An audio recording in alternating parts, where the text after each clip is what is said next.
السلام علیکم ورحمۃ اللہ وبرکاتہ۔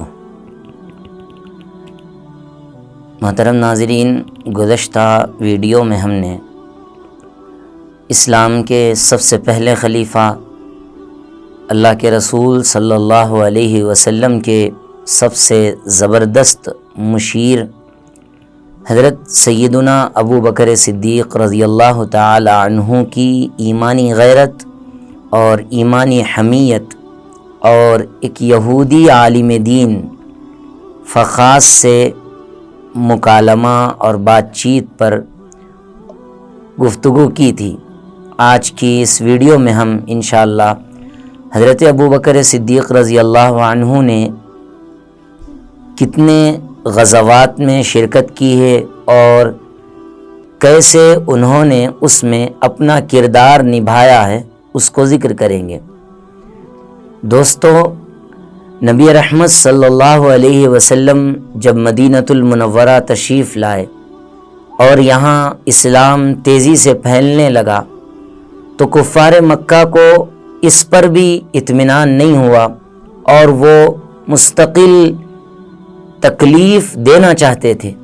اس لیے انہوں نے یہاں پر بھی سکون اور اطمینان سے بیٹھنے نہیں دیا اور ایک کے بعد ایک مختلف طریقوں سے اللہ کے نبی صلی اللہ علیہ وسلم کو اذیت دینی شروع کی۔ تو اس لیے اسلام کا سب سے پہلا غزوہ سن 2 ہجری میں پیش آیا،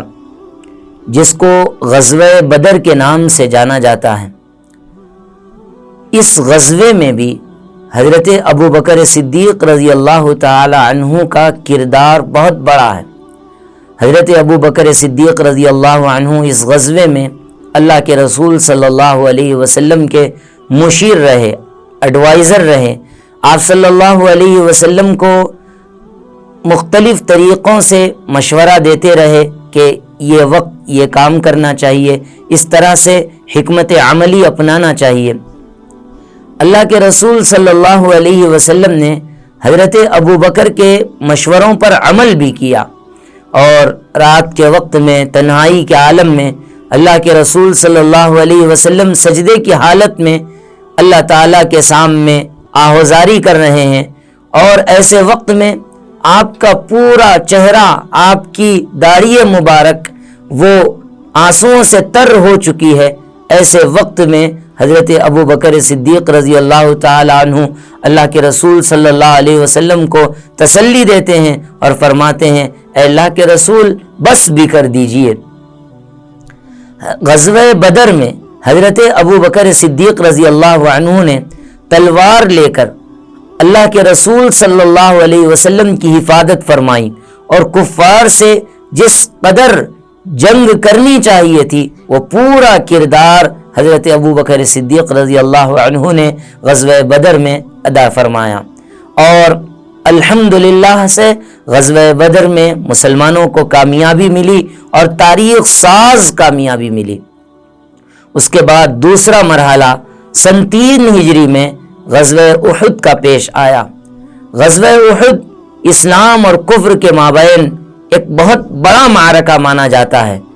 احد یہ دراصل کفار مکہ کو بدر کے میدان میں جو اذیت محسوس ہوئی تھی، جو شکست ہوئی تھی، اس شکست کا بدلہ تھا۔ وہ پورے غصے میں تھے کہ اب ہم ان سے بدلہ لینے والے ہیں، اور ایک چھوٹی سی غلط فہمی کی بنا پر غزوہ احد کا کانسا پلٹ گیا۔ پہلے تو مسلمان غالب رہے، لیکن بعد میں مسلمان ہزیمت کے شکار ہو گئے، اور ایسے وقت میں مسلمان تتر بتر ہو چکے تھے اور اپنی امیدوں کو ہار چکے تھے۔ اب انہیں ایسا لگ رہا تھا کہ اب اس دنیا میں جی کے کیا کرنا ہے جس دنیا میں اللہ کے رسول صلی اللہ علیہ وسلم موجود نہیں ہے۔ ہمتیں، حوصلے پست ہو چکے تھے۔ ایسے وقت میں ابو سفیان ایک پہاڑ کے کنارے کھڑے ہو کر اعلان لگا رہا ہے کہ ہے محمد الرسول اللہ، محمد ابن عبداللہ موجود ہے، ابو بکر موجود ہے، عمر موجود ہے، کیونکہ دشمن بھی جانتا تھا کہ اللہ کے رسول صلی اللہ علیہ وسلم کے ساتھ کوئی ہو نہ ہو ابو بکر تو ہمیشہ ساتھ رہیں گے، عمر ساتھ رہیں گے، یہ کہہ کر حضرت ابو بکر کا بھی ابو سفیان نے نام نہیں لیا تھا۔ اللہ کے رسول صلی اللہ علیہ وسلم زخمی حالت میں تھے، تو اس زخمی حالت میں حضرت ابو بکر صدیق رضی اللہ عنہ نے وہاں سے اٹھا کر دوسرے مقام پر غزوہ احد میں نبی رحمت صلی اللہ علیہ وسلم کو منتقل فرمایا، اور آپ کے ساتھ مختلف صحابہ کرام بھی موجود تھے۔ اس کے بعد اللہ کے رسول صلی اللہ علیہ وسلم نے کفار مکہ کے تعاقب میں حضرت ابو بکر صدیق رضی اللہ عنہ کے ساتھ ایک لشکر کو بھی بھیجا تھا، جس میں حضرت ابو بکر صدیق رضی اللہ عنہ بہت بڑا کردار نبھا رہے تھے۔ اس کے ساتھ ساتھ غزوہ خندق میں بھی اللہ کے رسول صلی اللہ علیہ وسلم نے حضرت ابو بکر صدیق کو ایک دستی فوج کا کمانڈر بنایا تھا، ایک فوج چھوٹی سی بنا دی تھی، اور اس فوج میں حضرت ابو بکر صدیق رضی اللہ عنہ کو کمانڈر بنایا تھا۔ غزوہ خندق کے بعد غزوہ بنو مستلق، غزوہ بنو مریسع تقریباً سن 6 ہجری میں پیش آیا، جس میں حضرت ابو بکر صدیق رضی اللہ عنہ کے پاس مہاجرین کا علم تھا، اور اسی غزوے میں واقعہ افق پیش آیا، جس میں مسلمان کامیابی کے ساتھ مدینہ المنورہ واپس آئے۔ غزوہ بنو مستلق، غزوہ بنو مریسع کے بعد سن 6 ہجری میں غزوہ حدیبیہ پیش آیا۔ غزوہ حدیبیہ دراصل اللہ کے رسول صلی اللہ علیہ وسلم مدینہ المنورہ سے مکہ المکرمہ جا کر عمرہ کرنے کا ارادہ فرما چکے تھے، اور اس بات کا ارادہ کیے تھے کہ وہاں جا کر عمرہ کریں گے اور کعبے کی زیارت کریں گے، لیکن راستے میں اطلاع ملی کہ کفار مکہ مزاحم ہوں گے، یعنی اللہ کے رسول صلی اللہ علیہ وسلم کے لشکر کو روک دیں گے۔ 1400 کا تقریباً قافلہ تھا جو غزوہ حدیبیہ میں مدینہ المنورہ سے مکہ المکرمہ جا رہا تھا۔ تو اللہ کے رسول صلی اللہ علیہ وسلم نے صحابہ کرام کو ایک جگہ جمع فرمایا اور ان سے رائے مشورہ لی۔ حضرت ابو بکر صدیق رضی اللہ عنہ نے اس وقت بھی رائے پیش فرمائی، اے اللہ کے رسول، ہم یہاں کسی جہاد کے لیے نہیں جا رہے ہیں، کسی سے لڑائی کے ارادے کے لیے نہیں جا رہے ہیں، ہم یہاں پر زیارت کعبہ اور عمرے کی غرض سے جا رہے ہیں، اس لیے اگر کوئی کافر اور اگر کوئی کفار مکہ میں سے ایک بھی شخص ہم کو عمرہ کرنے سے، زیارت کعبہ سے روکے گا تو ہم اس سے جنگ کریں گے۔ اللہ کے رسول صلی اللہ علیہ وسلم نے حضرت ابو بکر کی رائے پر عمل فرمایا اور اپنے لشکر کو آگے بڑھنے کا حکم دیا۔ لشکر آگے بڑھا اور آگے بڑھ کر حدیبیہ کے مقام پر پڑاؤ ڈالا۔ وہاں پر اللہ کے رسول صلی اللہ علیہ وسلم نے کفار مکہ سے مشاورت کی، اور اس کے بعد وہاں پر حضرت عثمان غنی رضی اللہ تعالی عنہ کو بحیثیت سفیر مکہ المکرمہ بھیجا۔ وہاں سے ایک افواہ آئی کہ حضرت عثمان کو نعوذ باللہ شہید کر دیا گیا، تو اللہ کے رسول صلی اللہ علیہ وسلم نے تمام صحابہ کرام کو جمع کر کے بیعت رضوان فرمائی۔ اس میں بھی اللہ کے رسول صلی اللہ علیہ وسلم کے بعد سب سے پہلے بیعت کرنے والے جس شخصیت کا نام مورخین نے لکھا ہے، وہ حضرت ابو بکر صدیق رضی اللہ تعالی عنہ کا نام نامی اور اسم گرامی ہے۔ اس کے بعد غزوہ خیبر پیش آیا سن 7 ہجری میں۔ سب سے پہلے غزوہ خیبر میں اللہ کے رسول صلی اللہ علیہ وسلم نے حضرت ابو بکر صدیق رضی اللہ عنہ کو سپہ سالار بنایا تھا اس لشکر کا، اور لشکر کشی کا ارادہ یہودیوں کو مدینے سے نکالنے کے لیے تھا، کیونکہ اب تک جتنے بھی غزوے ہوئے ہیں، غزوہ بدر، غزوہ احد اور غزوہ خندق وغیرہ، ان سب غزوات کے اندر یہ یہودیوں کی سازش تھی، مسلمانوں کو مدینے میں چین اور سکون سے رہنے نہیں دے رہے تھے۔ تو اللہ کے رسول صلی اللہ علیہ وسلم نے غزوہ خیبر کے لیے اور یہودیوں کو مدینہ المنورہ سے دور کر دینے کے لیے، نکال دینے کے لیے ایک مہم تیار کی، اور اس مہم کا سب سے پہلا کمانڈر، سب سے پہلا سپہ سالار اللہ کے رسول صلی اللہ علیہ وسلم نے حضرت ابو بکر کو متعین فرمایا۔ لیکن اس کے بعد حضرت علی رضی اللہ تعالی عنہ کے ذریعے اس لشکر خیبر کے اس خیبر کو فتح میسر ہوئی. اسی وجہ سے کہا جاتا ہے خیبر کے سلسلے میں حضرت علی رضی اللہ عنہ کا جو کردار ہے وہ ناقابل فراموش ہے. فاتح خیبر حضرت علی رضی اللہ تعالی عنہ اس غزوے میں بنے. اس کے بعد مرحلہ آتا ہے کہ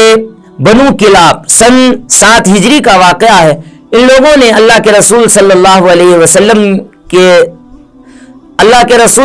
علیہ وسلم کی تعلیمات پر عمل نہیں کیا تھا، تو ان کی سرکوبی کے لیے بھی اللہ کے رسول صلی اللہ علیہ وسلم نے حضرت ابو بکر کو مدینہ المنورہ سے روانہ فرمایا. اسی طرح سے بنو فزارہ کو سن 7 ہجری میں بھی ان کی تنبیہ کے لیے اللہ کے رسول صلی اللہ علیہ وسلم نے حضرت ابو بکر کو روانہ فرمایا، اور وہاں سے حضرت ابو بکر صدیق رضی اللہ عنہ واپس لوٹے اور بہت زیادہ مال غنیمت لے کر واپس لوٹے. مال غنیمت تھے، اس میں بھیڑ بکریاں تھی اور بہت سے قیدیوں کو گرفتار کر کے اللہ کے رسول صلی اللہ علیہ وسلم کی خدمت میں پیش کیے تھے. سن 8 ہجری میں مکہ فتح ہوا اور یہاں سے مسلمانوں کا 10,000 کا لشکر اللہ کے رسول صلی اللہ علیہ وسلم مدینہ المنورہ سے مکہ المکرمہ لے گئے، اور فاتحانہ شان کے ساتھ اللہ کے رسول صلی اللہ علیہ وسلم مکہ المکرمہ میں داخل ہوئے. یہاں پر حضرت ابو بکر صدیق رضی اللہ تعالی عنہ نے اپنے والد حضرت ابو قحافہ رضی اللہ تعالی عنہ کو حاضر فرمایا، اور یہاں اللہ کے رسول صلی اللہ علیہ وسلم نے ان کے والد کے سینے پر ہاتھ پھیرا اور ان کے دل کو نور ایمانی سے منور فرمایا. غزوہ یعنی فتح مکہ کا موقع ہی ہے جس میں حضرت ابو بکر صدیق رضی اللہ عنہ کے والد حضرت ابو قحافہ رضی اللہ تعالی عنہ نے اللہ کے رسول صلی اللہ علیہ وسلم کے دست حق پرست پر اسلام کو قبول فرمایا. اس کے بعد غزوہ حنین کا موقع آتا ہے سن 8 ہجری میں. مکہ فتح ہونے کے بعد بنو حوازن سے جنگ ہوئی، اور غزوہ حنین جس کو غزوہ احزاب بھی کہا جاتا ہے، سورۃ الاحزاب میں اس کی ساری تفصیلات موجود ہیں. شروع میں مسلمانوں کے پیر اکھڑ گئے تھے، بڑے بڑے بہادر پیچھے جا چکے تھے، ایک بھگدڑ مچ چکی تھی، لیکن اس وقت میں بھی اللہ کے رسول صلی اللہ علیہ وسلم کے حلقے میں جو احباب تھے ان میں سر فہرست جس شخصیت کا نام آتا ہے حضرت ابو بکر صدیق رضی اللہ عنہ ہیں. اس غزوے میں بھی، غزوہ حنین میں بھی حضرت ابو بکر صدیق رضی اللہ تعالی عنہ نے اللہ کے رسول صلی اللہ علیہ وسلم کی معیت میں شرکت کی. اس کے بعد مرحلہ آتا ہے غزوہ تبوک کا. غزوہ تبوک سن 9 ہجری میں پیش آیا، اور غزوہ تبوک انتہائی خطرناک، اور اللہ کے رسول صلی اللہ علیہ وسلم کے جتنے غزوے ہوئے ہیں ان سب غزوات میں سب سے زیادہ مشقت بھرا تھا. اور ایسے وقت میں جبکہ مسلمانوں کے پاس ساز و سامان بھی کم تھا، اللہ کے رسول صلی اللہ علیہ وسلم نے صحابہ کرام کو جمع فرمایا اور ایک بلیغ خطبہ ارشاد فرمایا، اور اس میں ان کو اللہ کی راہ میں خرچ کرنے کی تلقین فرمائی. صحابہ کرام رضوان اللہ تعالی علیہم اجمعین نے اپنے اپنے حساب سے، اپنی اپنی حیثیت سے اللہ کی راہ میں خرچ کرنے، انفاق فی سبیل اللہ کی کوشش کی. حضرت عمر فاروق رضی اللہ تعالی عنہ کا یہاں ایک زبردست واقعہ ہے کہ حضرت عمر فاروق رضی اللہ تعالی عنہ ہمیشہ اپنی زندگی میں یہ چاہتے تھے کہ آج میں حضرت ابو بکر صدیق رضی اللہ عنہ سے آگے بڑھ جاؤں، اور مقابلہ ہوتا تھا